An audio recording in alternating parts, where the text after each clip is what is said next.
Hare Krishna, Krishna Krishna, Hare Hare, Hare Rama, Rama Rama, Hare Hare.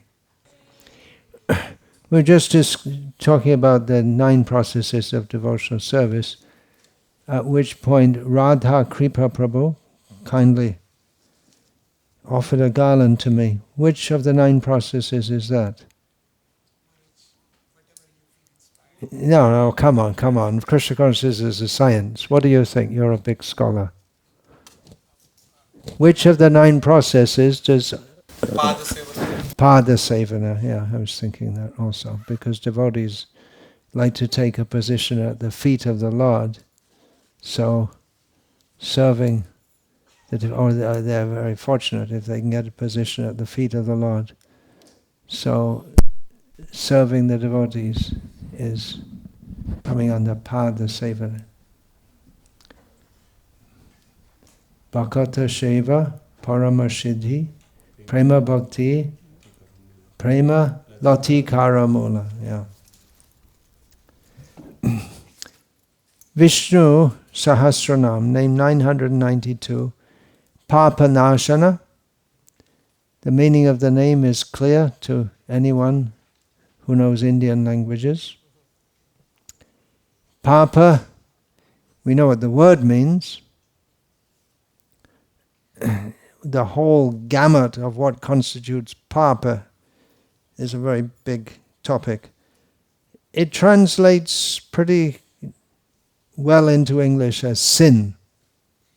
The concept of sin is there in Christian culture. I suppose must be in Islam, Judaism, and the concept of Papa is there.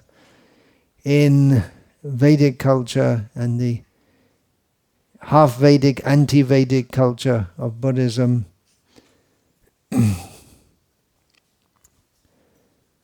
sin means that which should not be done, and which by doing one incurs adverse reactions. In the Catholic tradition in which I was raised, there's a concept of cardinal sins and venial sins, which is something like felonies and misdemeanors, yeah, in secular American culture. Cardinal sins are really bad, and venial sins are not so bad. And whatever it is, you can get relieved from it. Prayaschita is very easy. In the Catholic tradition, every Saturday evening, you go to confess your sins to the priest, who's sitting behind a screen so he doesn't see who you are, sounding very bored. I did this, I did that, I did this. Okay, say 3 Hail Marys, light a candle, and I absolve you from sins. The priest absolves you from sins. And then you go to Mass the next morning, Sunday morning, and then, if you're old enough, you go to the pub if you're a male. The pub is opposite the church, at least the church I used to go to, so all the men would go out and all the women would go home to cook the special Sunday feast of roast beef, special for Sunday.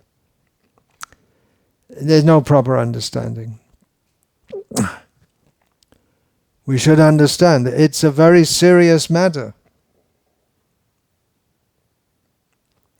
Why is there a war going on in Palestine, in Ukraine?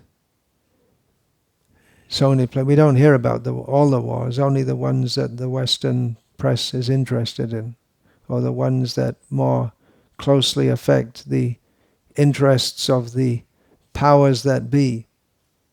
Otherwise, there are various wars going on in Africa and all over the place. Why are there? You can analyze, Why is there war in Ukraine? Because someone has territorial ambitions and whatever. There are different, you can make political analysis, but if we get down to the karmic level, or if we understand more deeply, you may say, well, it's someone's territorial ambitions or whatever.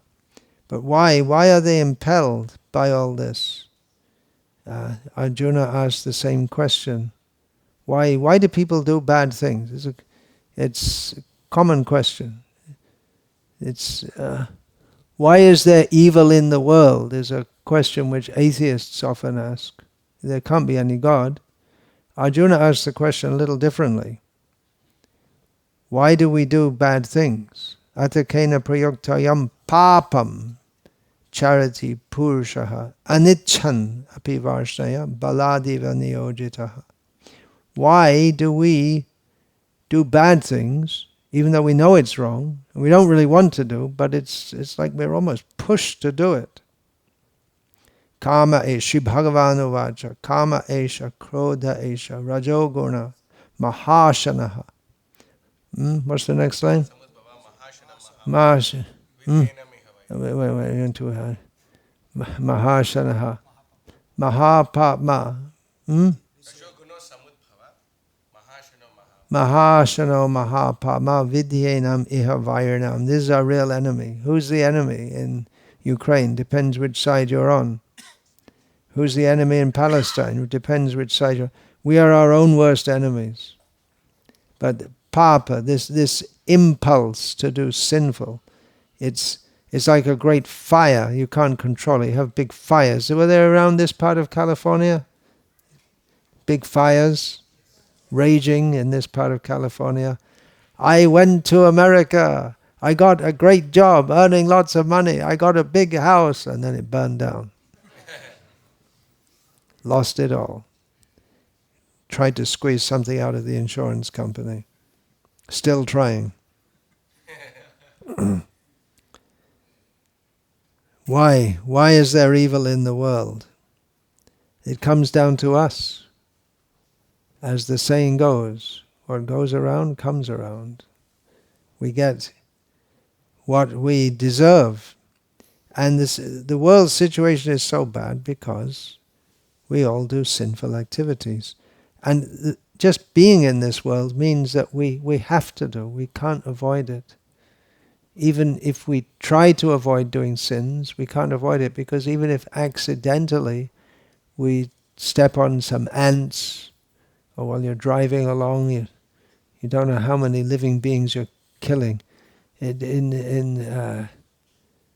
Soon, when the rainy season begins in India, so many bugs and so many insects will start reproducing all over the place. You drive along, especially in the early morning or evening, and you find your windscreen, even if it's not raining, it's covered with dead bugs that are just, it's like a cloud of them, and you just drive and they splat, you don't even notice, and you have to put your windscreen wiper to wipe them all off. You can't avoid it. Yesterday I was asked the question about not criticizing, not making offenses. But even if we try not to, we can make offenses, however much we try. There's that narration of Rupa Goswami absorbed in ecstasy, seeing the pastimes of Radha and Krishna in his heart. Something humorous comes up and he laughs. At that moment, a devotee, a very neophyte devotee, who has got a divine form, or is what used to be called in English a spastic, and now in Hindi they call it divyanga. It used to be vikalanga. Sanskrit is vikalanga, now it's divyanga, as if something desirable, but it's bad karma. And he thought Rupa Goswami was laughing at him for being in this crippled form, and he took offense. And Rupa Goswami's meditation broke. Rupa Goswami cannot commit offense. He doesn't have any envy in his heart. It's not possible. But someone may take it like that. Even he's not trying to make any offense, but automatically that comes. That's just to show us the nature of this world. Otherwise, the pure devotees, they can't make an offense. And even if they do something wrong, just like Srila Bhakti-siddhanta Saraswati Thakur said, for one who's a fully surrendered devotee, they can't do any wrong. Even if they make mistakes and everything, which everyone does in this world, everyone makes mistakes. Brahmapramad vipralipsa karana patav. But what is a mistake can also be subjective. But the point is that we can't avoid, and therefore in the Vedic culture, there are various activities one has to do to overcome the sins that are committed just in the course of ordinary life. Just collecting water from the well. That doesn't sound very sinful. That sounds something like pristine life. But then you strain the water, and you may disturb fish in the water, and then you strain the water, and then the bugs or whatever are living in the water, they die. And by walking on the road, you kill the ants. By collecting firewood, you may disturb so many creatures who are living in the twigs which have fallen on the ground, and then you burn the firewood, and undoubtedly there will be bugs inside.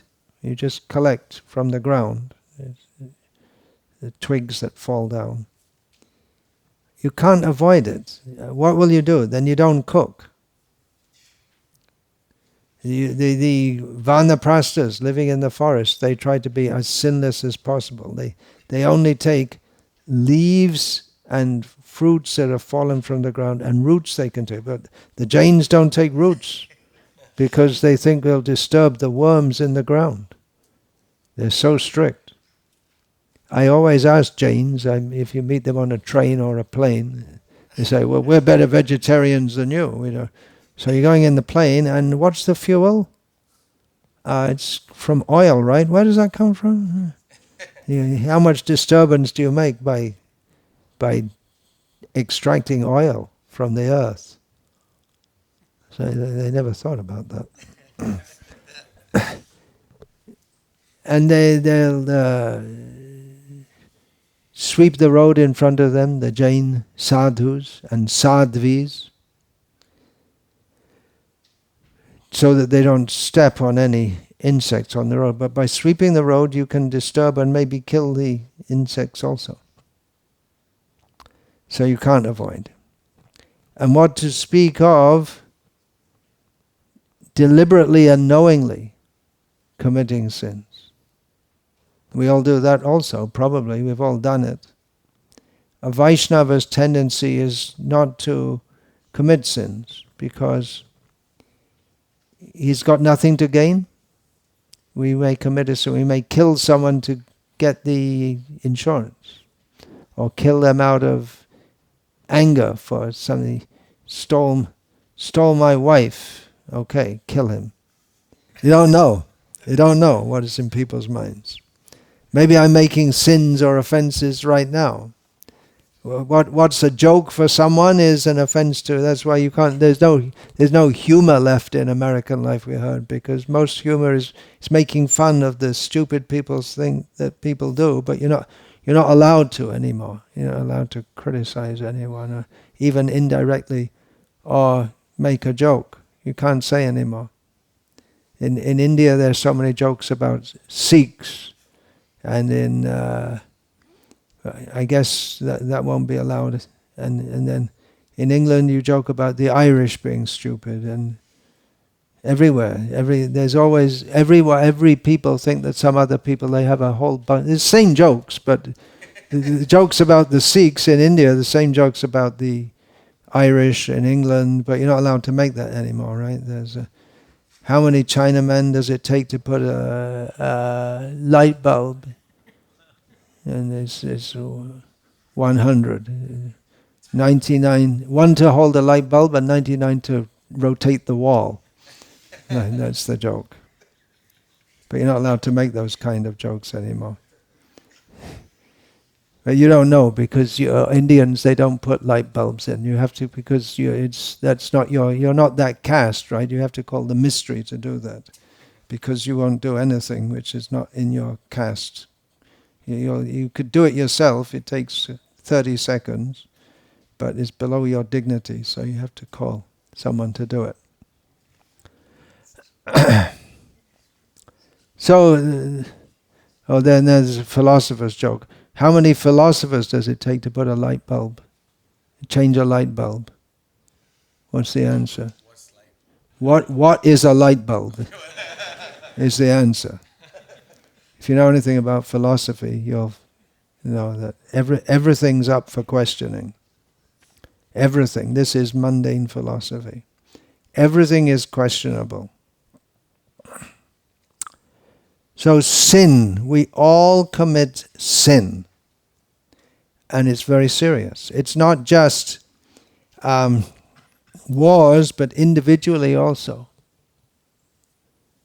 Why do we get serious diseases, or even less serious diseases, or anything goes wrong? When things go right, we think, oh, that's very nice, but we should know that things are going to go wrong also. That's just the nature of this world. The question also arises that we see that sinful people seem to prosper more. You say honesty is the best policy, but it's probably, in practical life, it's probably not true. It's if you lie, steal, cheat, make politics in the office, then you get ahead. You can't get ahead in the office just by being a good worker. By being a good politician is better. Better politics is the best policy. And especially the heads of powerful countries, they want to make a good public image, but they've all got blood on their hands. They've all done very bad things, or made decisions which unfairly cause great harm to others, at least. And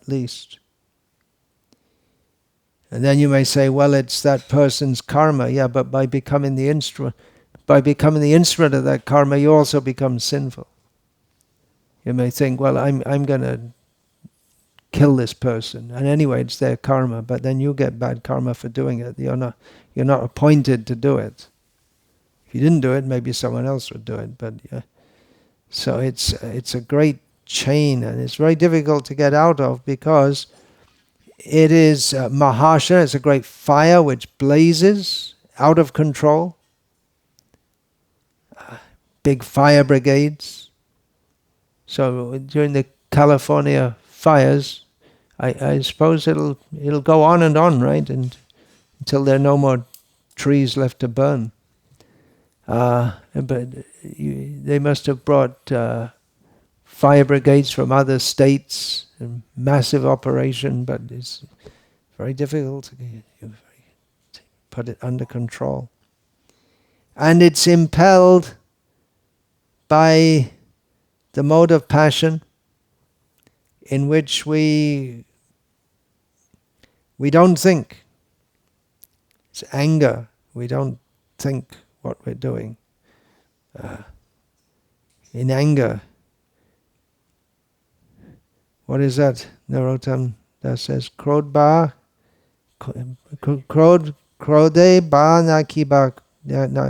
kiba kore. I think they say, what is that you won't do when you're angry? You just lose all sense. When someone becomes furious, they lose all sense.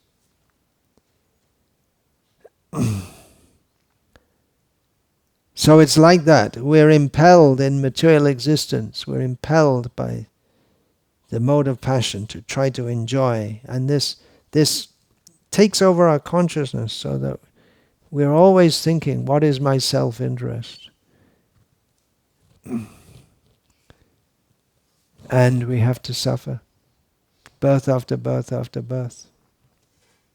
And we try to forget that. We try to enjoy in various ways, but in our enjoyment we also commit so many sinful activities. In this country there are so many ways to enjoy sinfully, especially sinfully. In traditional Indian culture, enjoyment means you invite friends and relatives, especially that will come up automatically. There are so many sanskars because there are so many children, because there's no contraception, which is also sinful, by the way. Probably no one ever told you, but it's also sinful. So there's so many children, and then there are sanskaras for them, and there are regular religious festivals, apart from the festivals, Janmashtami, Ramanavami, then there for the local temple, there'll be particular festivals for that temple.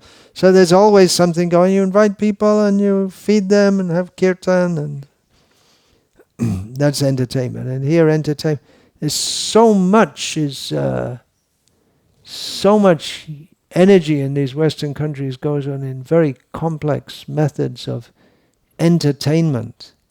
This whole, what do they call it? They call it a gaming industry. That must be based here, is it, in Silicon Valley? Is that where they make it all? A lot of it? Japan is huge. Well, It's spread all across the world. I see. There's no one place for that. Japan is a hub of anime. I see. Okay. And supposed to be intelligent people get literally addicted and stay up all night playing these games. Just complete nonsense. But it's somewhat intelligent nonsense, in as much as you're involved in some intergalactic war and yes, strategies, and then at the moment when there's some intergalactic monster shooting you, you have to shoot back. Otherwise, you get supposedly, I don't know. I really don't know. I know one devotee who is addicted, and he stay up all night all night playing some historical fighting or something, pretending they're in the 16th century or something, and all nonsense. And then what is there? This whole nightlife. What is this nightlife? Nightlife means rakshasas. Nishacha. That's the common word for rakshasa. Nishacha. Nishacha means they move around at night, whereas sane people, they sleep at night, or they don't go out, because anyway there can be snakes and it can be dangerous to go out at night. But anyway, it's a time for peacefulness. And if you're not going to be asleep, if you're spiritually advanced, then you stay awake and you chant and you meditate. But they have nightlife, and the whole big areas the nightlife, right? What is it? And all sinful activities. Most sinful activities is called nightlife. That's enjoyment. And they have to suffer. They're going to have to suffer for that. What do they call Las Vegas? Sin City. And that's its prestige. They're proud of it, yeah. Sin City, as if it's something desirable. Yeah, very, very, very, very bad culture. Really, you're mostly all coming from India. You came here for, what do they call that? They call them George Washingtons or something. The dollar bills, Benjis, yeah. It's mostly digital nowadays, and well, you can't be blamed in many ways. I'd like to blame you because that's my tendency to do so, but we see so many Brahmins there by demoniac government policies in India. They're deprived of their livelihood. They see the temples are being mismanaged, so the government, they're saying the priests are corrupt, so we have to take away the management and put it in the government hands, so that we, the government ministers, will be corrupt instead of, why are you enjoying? We'll enjoy it all. And so, or why so much land is given for these deities? What is all this nonsense? They say, and take all the land away. So the brahmanas, what are they going to do? They've got to do something to make a living, and so you go wherever you can. If you can go to America, then you come here, and those of you who are just this generation, something of the culture is going on. Your children, grandchildren, many lose it right away, right? They come right in, and it's the first thing is, where's the beef burger? Where's the booze? And you don't even have to come to America. They have pubs in Bangalore and everything bad. Indians, I often think they're the most foolish people in the world, because they've got the best culture and they're throwing it away. They got the best thing, and you're looking for the worst thing. So anyway, you've come to Krishna consciousness, and Srila Prabhupada, he wanted to establish this Indian culture all over the world. And how many? Indian culture means the center is Krishna. Vedaischa sarvaraham eva vedyaha. How many times he quoted Bharata bhumite hoilo manusha janmaja janma shatak karikaro para upaka. The Indians, the persons who've got a human birth in the land of India should take very seriously making their life successful. Janma sartak, that you're doing, sa-artha, getting money, but here it means making it meaningful. Otherwise life is meaningless without Krishna consciousness. Make it meaningful and then do good for others. But instead you're caught up with this very, very low class. It's very low class. This animal, worse than animal level. All the eating meat and drinking wine, and little by little it goes. Vegetarian, then you start taking garlic onion. That's everywhere.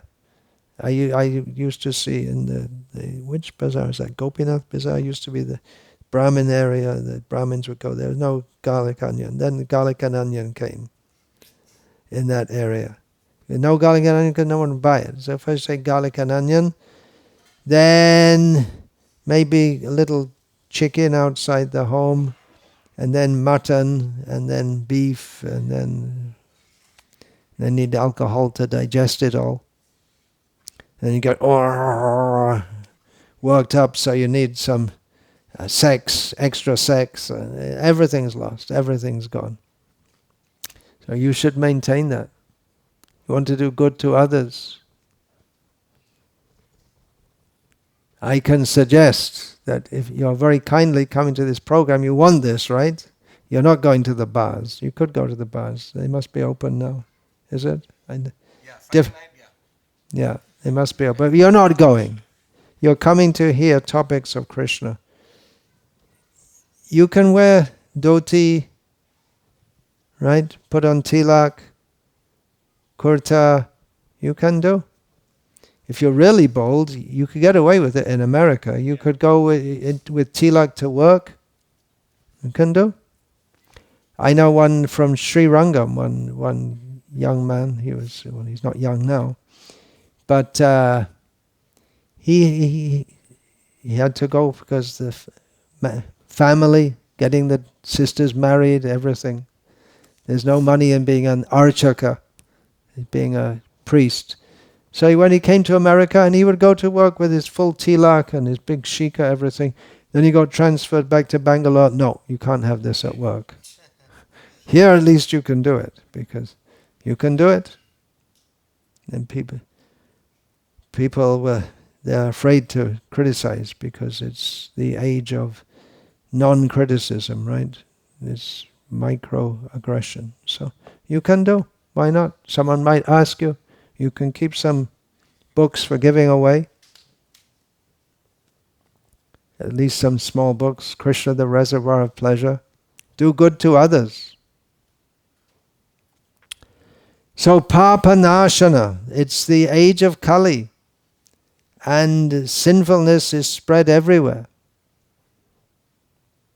There are ways to get free from sin by doing prayaschita, atonement. But that, as we find in the beginning of the 6th canto, Parikshit Maharaj, he was very concerned because at the end of the 5th canto, of course when Shukadev Goswami was speaking, there was no 1st canto, 2nd canto, 3rd canto, just like when Krishna was speaking Bhagavad Gita, Krishna didn't say, well, now I'm going to begin this, well, actually he only began, most of the chapters began with Arjuna, but yeah, okay, say chapter 16, he didn't say, okay, now I'm going to begin chapter 16. But there's a clear change of topic. Anyway, what was I talking about? I got off. Parikshit, yeah. He was very concerned hearing about these punishments in hell. Presumably he'd heard about this before because he's from a cultured background, but he hadn't heard it from Shukadev. Shuka is such a great rishi he knows everything. Everything that is to be said, he can explain. He explains so many things. So, becoming very concerned, he's about to die himself, but he's very concerned. What happened? How can people get free from sin? Because by sin they have to suffer so terribly. And then Shuka, he tested Parikshit by saying, well, you can do prayaschita vimarshanam. Srila Prabhupada quoted that many times. You can do these activities, but then Parikshit, who himself as a king had one of the major parts of being a king is that you have to deal with and punish criminals. So he said that, well, we see the criminals, you punish them and then they just go on, they go on doing what they're doing, even if they're punished. It doesn't relieve the tendency. Punishment doesn't relieve the tendency to do wrong. It may make us afraid of doing wrong, but the desire to do wrong doesn't go. Then we should cultivate knowledge and know that it's wrong. But still, again, the question comes, why do we do wrong things even we know it's wrong? Janbuj karke, we know it's wrong, but still we do wrong. Why is that? Then Parikshit, he didn't accept that either. And then the proper answer came, Kechit Kevalaya Bhaktya Vasudeva Parayana Aghangdan Vantikar Sneha Niharamiva Bhaskara. Just as the fog, how are we going to clear the fog? You must get fog here, is it, in the winter? Thick fog, I can imagine. Next to the sea, especially, you'll get it. Or in any humid climate. So what are you going to do? Bring the fire brigade? What will they do? Blow it away? Nothing you can do. You can just wait for the sun to come up. And by the heat of the sun will gradually or quite quickly dispel it. So, Kevalaya Bhaktya, by pure devotion to Krishna, is like the rising sun, which dispels the fog. Kechit, don't expect everyone. It's not very common. But those who take this up, those who go to Krishna, those who are Vasudeva Parayana, those who are attached to Vasudeva, for them all sins are very quickly cured. And sin, there's a whole science of understanding that. There's the sinful activity, there's the reaction to the sinful activity, there's the desire to perform sinful activity, and even deeper than the desire is the tendency. We may have a specific desire, I desire, but there's that tendency within the heart. So we're talking about culture, we should maintain that culture, but even that in itself may not be a full protection, as we see that Ajamil, just by a little touch of, he'd never thought of performing such sinful activities, but just by little contact, his mind became so contaminated. So he was worshipping Narayana, but he hadn't achieved that platform of pure devotion. So the point is, by Narayana, Vishnu, we can be relieved from sin. Even the prayaschita, we're relieved from sin, from the sinful reaction, that atonement. You perform some atonement. For different sins, different atonements are recommended. It's similar. If it is a small sin, some small atonement. For a serious sin, very serious atonement. But that's also, how is it cleared by Vishnu, who gives the processes in Shastra? He makes the laws of nature.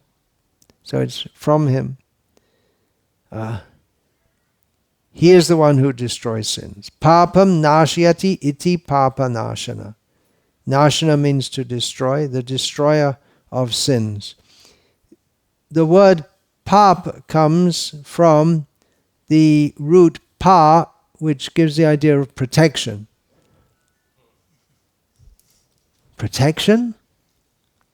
Huh? How does that come out to mean sin? Pa, with the affix pa and then pa, it comes to mean that from which one should protect oneself is called papa. Pati asmat atmanam iti papaha. That from which one should protect oneself is papa. We should protect ourselves from sin. Should always be conscious. Am I doing right or am I doing wrong? So what are we going to do to protect ourselves from sin when we can't avoid it? Well, we should try to avoid it. If we say, well, we can't avoid sin, so just don't bother. Anyway, all the brahmacharis, they all fall down, so just let them fall down. You should try to protect.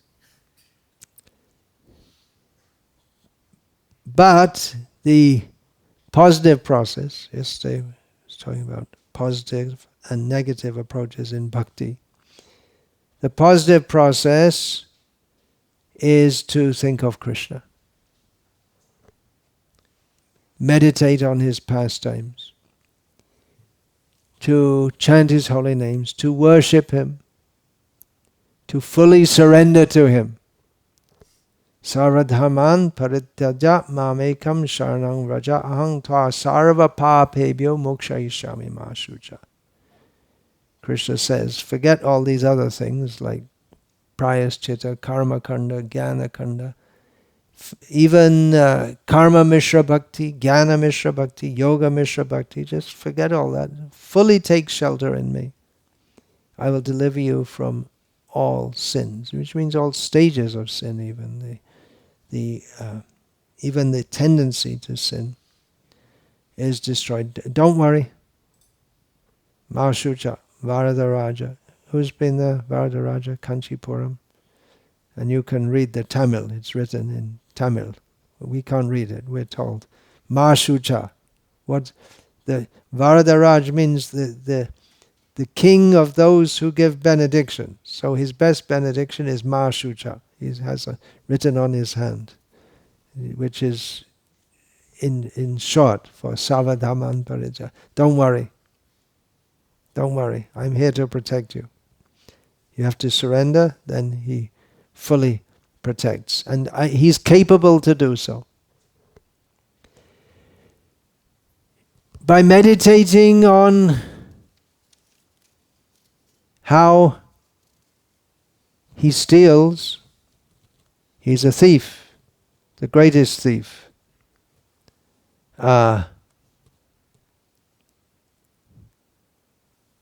Well, let's begin. We meditate on his stealing butter and curd and the gopis' clothes. He'll take our sins away also. If we think about his birth, we won't be born again. Janma karma cha me divyam.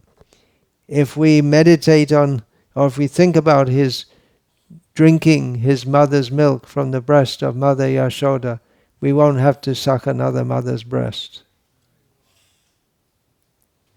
If we think of his being bound by ropes by Yashoda, we won't be bound again by the ropes of material nature. Daivi Esha Gunamayi, the three modes of material nature, they're like ropes.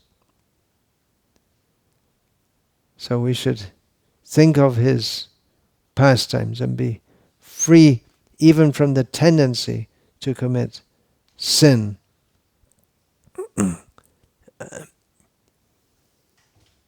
He comes to protect the devotees. Paritranaya sadhunam.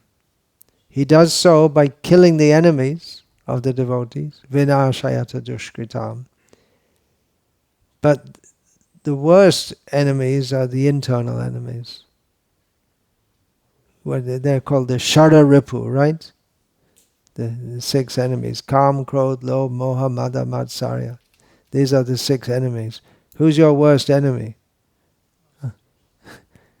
Who's the worst enemy? Our own minds.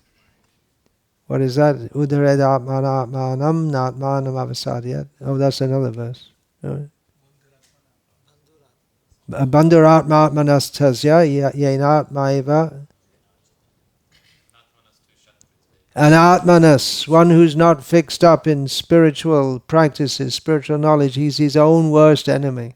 That's a saying in English, you're your own worst enemy. An atmanas tu shatratve.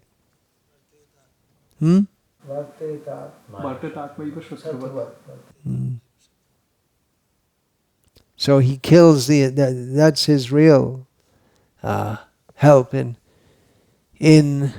destroying the internal enemies. Nrsimhadev came to protect Prahlad Maharaj from the demoniac attempts of Hiranyakashipu, but Prahlad wasn't bothered actually by that. He wasn't bothered by Hiranyakashipu, but then he prays to Hiranyakashipu. He prays to Nrsimhadev. He tries to instruct. It's quite unusual. The son is trying to instruct the father Hiranyakashipu. He prays to Nrsimhadev. Om Namo Bhagavate Narasimhaya Namastejas. You're so powerful. Namastejas Tejase Avir Baba Vajranakas Vajradangsha. You got so powerful. Teeth and nails and so powerful. But Karma Shayan, this whole reservoir of desire for material enjoyment within my heart, just dispel all that. Karmashan Randhara, Tamograsa Grasa, take out all the darkness from my heart.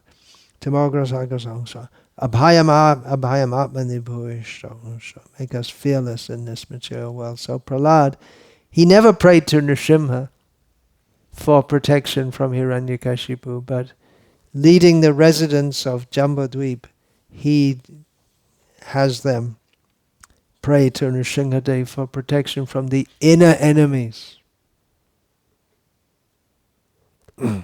When we meditate on his Vishnu's auspicious qualities, then we start to develop them at our level. We become purified.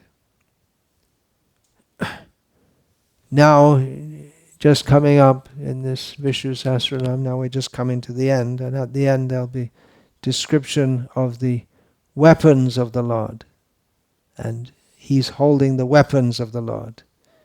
Chakri, Shankha, Brit, Sarva, Praharana, Ayuda, the names about his weapons. These weapons are for the protection of the devotees, but they're also persons. Everything's personal in the spiritual world. And we can pray to them for protection also. One of the commentators, Sri Vaishnava commentator, Sri Mushnam Andavan, explains that ordinary thieves steal material things, tangible things. But Bhagavan, he steals even the propensity to steal, the propensity to do wrong. He takes that out from the heart of the devotees. Chaurasya chauryam, the tendency to steal of the thieves, jagati prasiddham. He is well known as the stealer of the very thought of stealing, which serves as a metaphor for all other kinds of sins, for those who meditate on his pastimes of stealing. Quoting Periyarlaval, how can I, oh my most beautiful dear Lord, how can I ever describe the great benefit? Of course, this was composed in Tamil. How can I ever describe the great benefit that I've received because of you, your grace? The sins push me down mercilessly like demons and ghosts. Demons, they just throw you down on the ground, and sometimes some ghosts are very powerful. They'll just throw you down. But they've just left. They've gone out without making it. Just like prisoners, if they can escape. So they're trying to run away. All these bad influences, they just run away. When we take shelter of Krishna, when Krishna gives his mercy to us. This is in Gita at the end. Krishna says, I will take away all your sinful reactions, and in various ways he's already said that several times in the Gita. Famously, Janma karma chame divyam evang yo veti tatvataha tyagdva dehang punar janma naiti mam eti sojana. One who knows my appearance and activities to be spiritual, who fully knows this and understands and accepts it fully, doesn't get born again after leaving this body, but comes to me. Why do we get reborn? Sin? Sinful desire? We have committed sinful acts which we have to get the result for, and maybe pious acts which we also have to get the result for. And we have so many desires, so we have to be born again. But if we become absorbed in Krishna, we don't have to get born again. Again in Gita, another example. Yomam ajam anadim cha veti loka maheshwaram asamurha samartyeshu sarva papai pramuchyate. Krishna tells Arjuna, he who knows me as the unborn, as the beginningless, as the Supreme Lord of all the worlds, he only, undeluded among men, is freed from all sins. Shankaracharya gives a very similar understanding. Kirtita pujito dhyayata smrita paparashim nashayan Papa-nasana. He destroys the sins of those who worship him, meditate upon him, remember him. The whole paparashi, the whole stock is destroyed. In this regard, Shankaracharya gives support for, or he justifies his explanation of this name by quoting from a work called the Vriddha Shatatapa, in which it is stated that whatever sins are removed by fasting for a fortnight are destroyed by performing 100 pranayamas. Sounds easy, huh? Whatever sins are destroyed by 1,000 pranayamas are removed in a fraction of a second by meditating on Hari. Fraction, it means immediate. But we should be careful. Nam no balad yasya hi papa buddhihi. They don't think, yeah, okay, so just chant and free from all sins. That won't work. That becomes offensive to the holy name.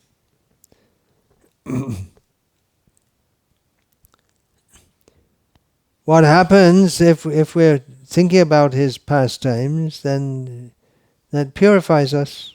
And that's what Bhishma tells Yudhishthira. Why is this Visnu-sahasranama being spoken by Bhishma to Yudhishthira? Because Yudhishthira was very anxious. How do we get free from all these sins? He thought, I'm so sinful, having been the catalyst for this terrible war, and we saw so many sins. Even fighting can be done according to the laws of dharma, and fighting not in and of itself sinful. You can go to heaven by fighting. That Krishna tells Arjuna. What is that? Sukhina kshatriya parta labantam yudamijisham swagadwaram apavritam. The gates to heaven open for the kshatriyas if they can fight. But there were so many methods which are outside the scope of dharma, which were engaged in the battle of Kurukshetra. One after another, they just got more and more away from the proper standard of fighting. Of course, when Krishna does it, it's okay. But sometimes people he's lying and causing his lying caused the death of Drona, and then Bhishma, also Arjuna, taking advantage of, and the very fact that he killed Bhishma was in itself, he was very afraid of committing sins. That's how the Bhagavad Gita can be spoken. But he did, taking shelter of the what do they call that? Transgender.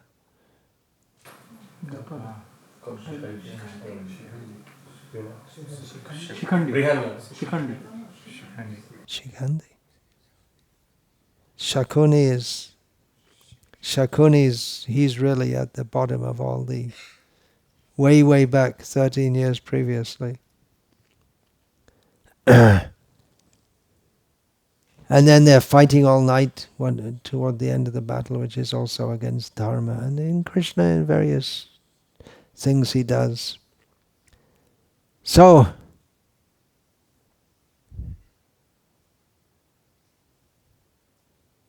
Bhishma told Yudhishthira, how do you get free from sins? Tasya loka pradhanasya jaganathasya bhupate Vishnur nama sahasrame shrunu papa bhayapaham. O King, Bhupati. This morning we're talking about this name Kshitisha. And now there's a synonym is Bhupati, King. O King, hear from me the 1,000 names of Vishnu, who is the Lord of the universe, the most important in the world, which remove all sin and all fear. We should be afraid of sin. We're afraid of the reactions to sin, but we may try to avoid the reaction. We should be afraid of sinning. Srila Prabhupada is often quoted that he said, my disciples, that I have a complaint against them, they're not afraid enough of Maya. We should protect. At the end of Bhagavatam, Nama Sankirtan, very last verse, Nama Sankirtanam yasya sarva papa pranashanam pranamo dukkha shamana tang namami harim param. I offer obeisance. I bow down to Lord Hari, the Supreme, the chanting of whose names, just simply by that, destroys all sins, and by worshipping whom all sorrows, relief from all sorrows. In Jagadananda Pandit's Prem Vibharta, very useful if you're going to read. You can read this time to time. Ek Krishna name papya jato papa koi, bahu janme she papi karite naroi.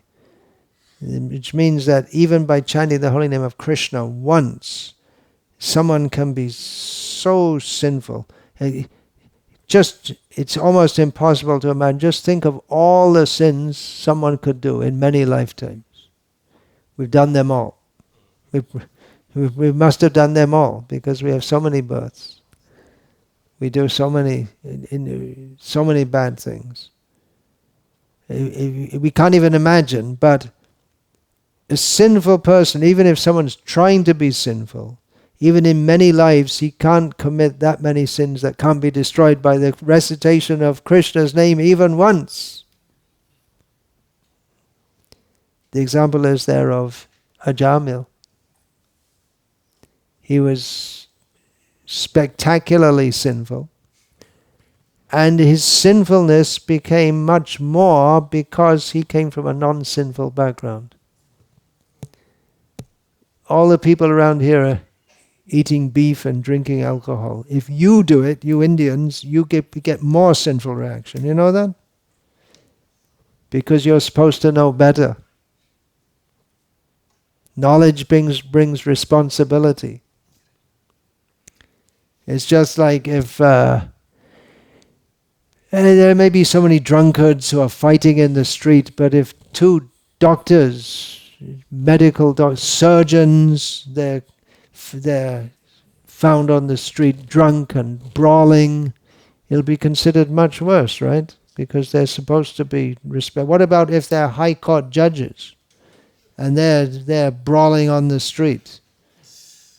It's disgraceful. What about the President of America? If he does very, very bad things, it should be considered most disgraceful, right? As someone of such a stature, they're expected to be respectable. So Ajamil, he was very respectable, Brahmin background, but he fell into the lowest condition. And actually the kind of things he was doing was just quite normal for a Chandala. Just having illicit sex, and stealing, and maybe killing people to take their money, but good Brahmin brain, he was probably more expert at doing it. He became more culpable for his sins. But then one name of Vishnu, Narayana, destroyed all the sins. Actually, that came up, that someone had written that he chanted the name of Narayana 3 times, and Prabhupada noticed it. He said it wasn't 3 times, only 1 time. That's enough. That's the whole point of that narration. How can you be free from all sins? And then to substantiate this point, we have the whole recitation of Ajamil, given by Shukadev Goswami to substantiate the point. Ajamil's chanting was not pure chanting. It relieved him from sins, but that didn't give love of God. That has to be with this specific intention of developing love of God. Haridas Thakur was asked about this. He was challenged on this. That how can you say people are trying so hard and they do great austerities and they can't get free from sinful reactions, and you're saying that just by chanting the name of the Lord once you can be free from sinful reactions. And Haridas, he upheld that, and he had great faith in that. That by chanting you can be relieved from all sins. Bhakti-Siddhanta Saraswati Thakur, commenting on this, said that people, they don't know the value of chanting the holy names. Even by nama bhas, even not at the pure level, that even the chanting of nama bhas, and he said even nama parada does more value for the world than millions of hospitals and philanthropic works. Even nama parada, he said, not encouraging nama parada. But even the improper chanting is more valuable, and non-devotees, they'll get very upset if we hear that. All your opening hospitals, opening schools so that people can get degrees and then go to America, and there's no actual value for the world in the fullest sense of the term. Of course, yeah, are hospitals needed? We need hospitals. Srila Prabhupada once asked, I've heard this from several, including Vasu Ghosh, who was there at the time, or maybe he was told it, but he was asked why in ancient India we see there were no hospitals. They built temples, they had schools, but we don't hear about hospitals. Maybe because they didn't have such advanced medical technology. Srila Prabhupada said the main reason was because people were Krishna conscious. That's the main reason. And then one thing is, you don't get sick so much if you lead a pure life. Another thing is, then you get sick and you tolerate, that's all.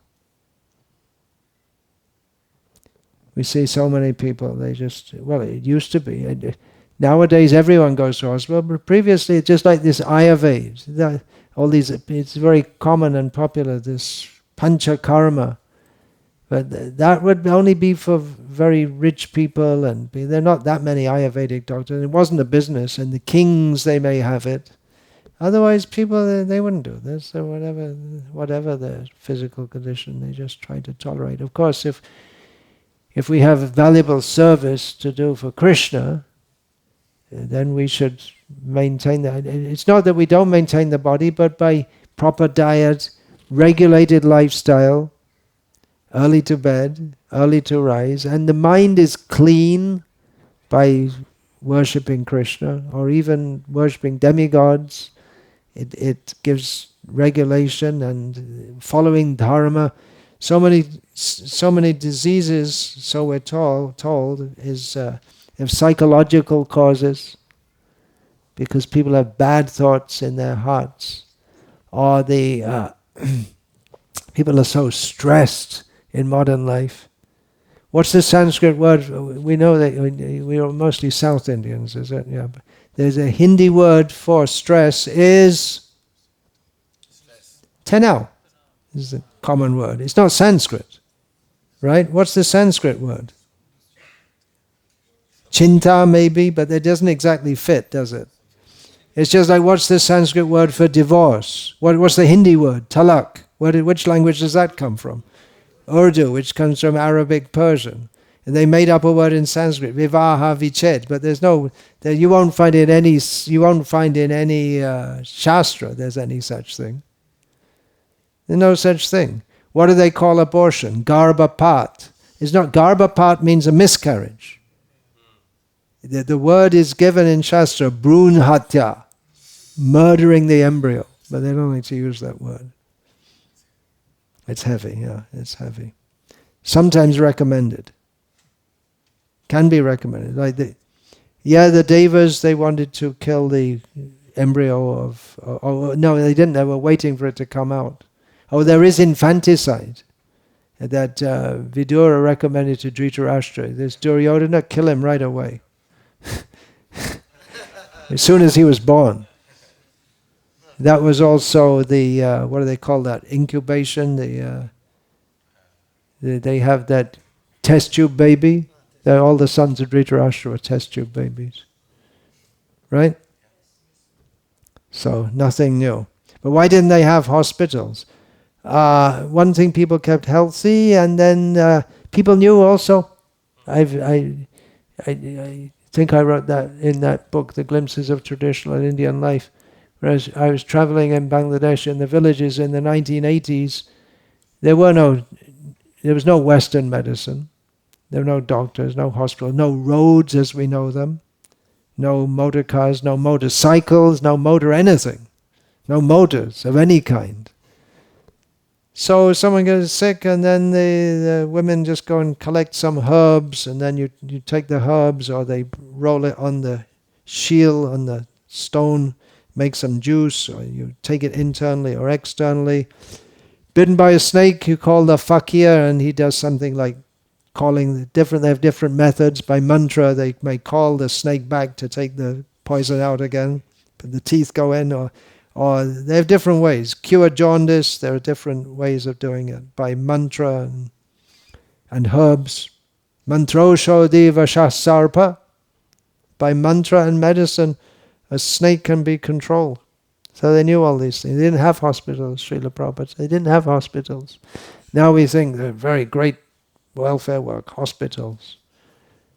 People die in hospital. There's so many times. This major cause of death is mistreatment in the hospital. There are figures like that. I mean, it's like 200,000 a year in America, something like that, due to wrong treatment. You've all heard the name of Sri Devi. Sri Devi is the wife of Vishnu, but Sri Devi, the actress, she sent her mother to America for an operation, and she came back and there's still terrible pain and everything. What happened? They did the operation on the wrong side. Oh no! Oh yeah, they did. Yeah. Or they get the medical records mixed up, so they do the operation for one person or another person. So beware of hospitals. Having said that, there are devotees who, just like Jayapataka Maharaj, he spends a lot of time in the hospital, but he has a very strong desire to see that temple, the Vedic planetarium, opened. So if you have important service to do, that's one thing. I don't want to die tomorrow. I mean, I have books to write, and I want to see this Krishna life developing, and I want to see our farm projects and Varnashram established. So I try to keep the body healthy, but if you're not doing anything important for Krishna, then just go. That's all. Time to go, go. That's all. Don't hold on. Baladev Vidyabhushan also gives his understanding of this name Papa-nasana, or the inspiration given within his heart by Saraswati. By his sacred person, he removes the sinful reactions of material activities from the listeners. That's one thing. So that's straightforward. Everyone, or the commentators all say that. And Baladev Vidyabhushan makes the point that even the demons killed by him get liberation, which means he removes all their sins.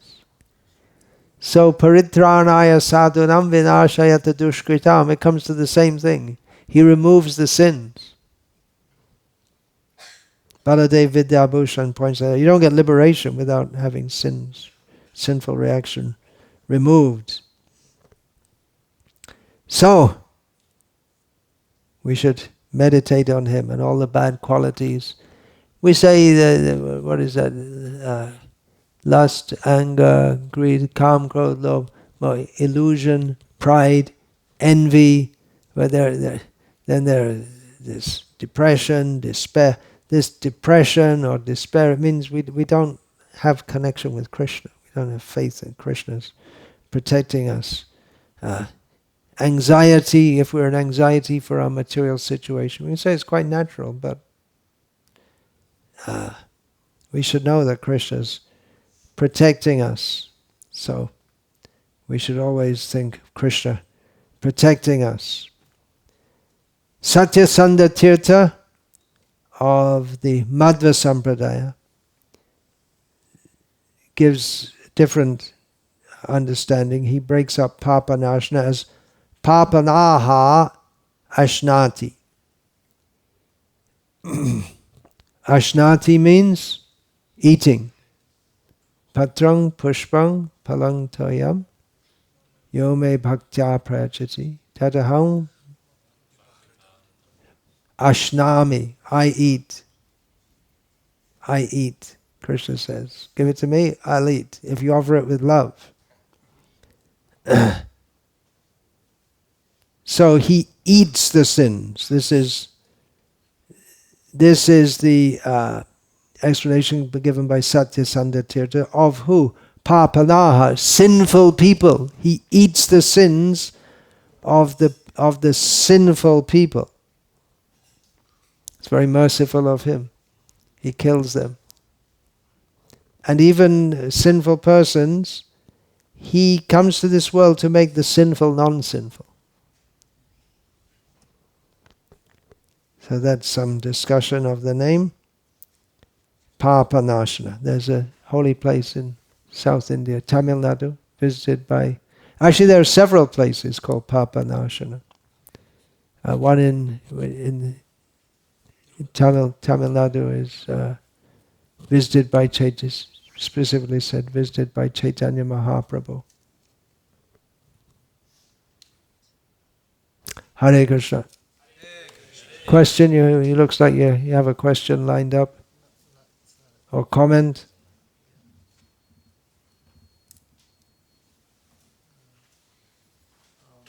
Srila Bilu Mangal Thakur in his Chorashtakam, he has a very nice verse. Yeah, said to be. Yeah, oh that's right, yeah. We have Vallabhacharya's Chauraga Granyarashtakam. Oh, that's the same. Yeah. Okay, I see. I believe it's Vallabhacharya. Well, it's, as far as I remember, it's not very clear, but at least the Vallabh Sampradaya, they claim it, and it's one of their popular songs. Among their many, many, many songs they have many, many songs. There's a very big part of the Vallabh Sampradaya is songs for Krishna. This one's in Sanskrit. Most of them are in Brij Bhasha, the Vallabh Sampradaya songs. Yediya namapi haratya shesham giri prasaran api papa rashin asharya rupo nanuchaura idrik drishta shruto va namaya kadapi. Mere utterance of his name purges one of a mountain of sins. Such an astonishingly wonderful thief I have never seen or heard of anywhere. That's this is not the Chauragraganyashtakam. This is Chauragraganya Purushashtakam. Oh, maybe Chauragraganya Purushashtakam. It's Yeah. maybe a little different. Oh, I see. There are so many wonderful things. You can all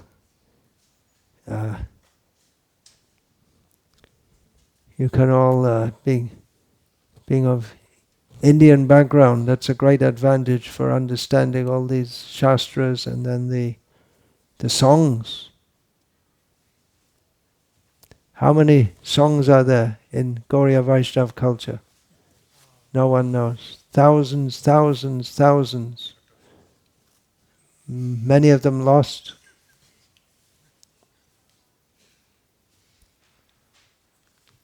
We only know a few. Bhaktivinoda Thakur personally wrote so many songs, most of which we have. Some of them no one ever sings. Hardly they're sung. They mostly fall in those collections of the Sharanagati, Gitavali, Gitamala, Kalyan Kalpataru, yeah. But there are others also outside of those. Just, there are some in Jaiva Dharma. The magazine that they used to give out March in Paramarthi. Paramarthi is the Oriya magazine. In those also they were quoted. Bhajans of Bhakti, Thakur were there in that too. Well, many of them were published originally in Sajjana Toshani, the magazine which Bhaktivinoda Thakur published, and then later Paramananda Brahmachari, on the order of Bhaktivinoda, who came in a dream after Bhaktivinoda had passed away, told him to find out all those old magazines, collect them all and publish them. And that's very much part of our tradition. And of course also in Gaudiya culture, songs of Narottam Das are very, very much central. Again, not all of them are so well known. Some of them in particular.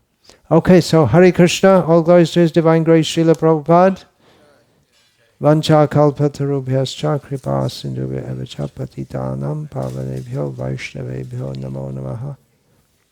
Tamte nitaya churnakang padayo nipatta kritva chakka kushatam etadaham ravimi. Hey sadhava sakala eva vihaya durad goranga chanda charne kurutanuraga. Parivadatu jano yatha tata va nanumukaro navayang vicharyamaha harirasa madira madati mata. Bhuvi vilutama nartama nirvishama. Hare Krishna, Hare Krishna, Krishna Krishna, Hare Hare, Hare Rama, Hare Rama, Rama Rama, Hare Hare. His Holiness Bhakti Swami Maharaj ki!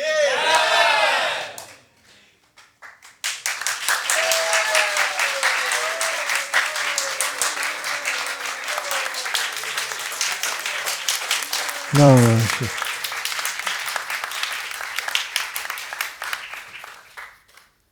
What is this hand? What is this hand clapping? It's like a performance or something. What is that?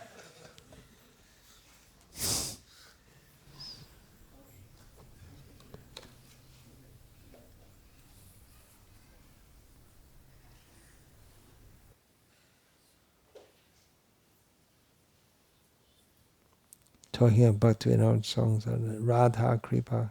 Then what is that? Nija Siddha Deho, Nija Siddha Nam, Nija Rupa Parijoy. Radha Kripa Bale, Lobhi Boba Kobe, Krishna Prema Prakaran. Radha Kripa comes in his songs.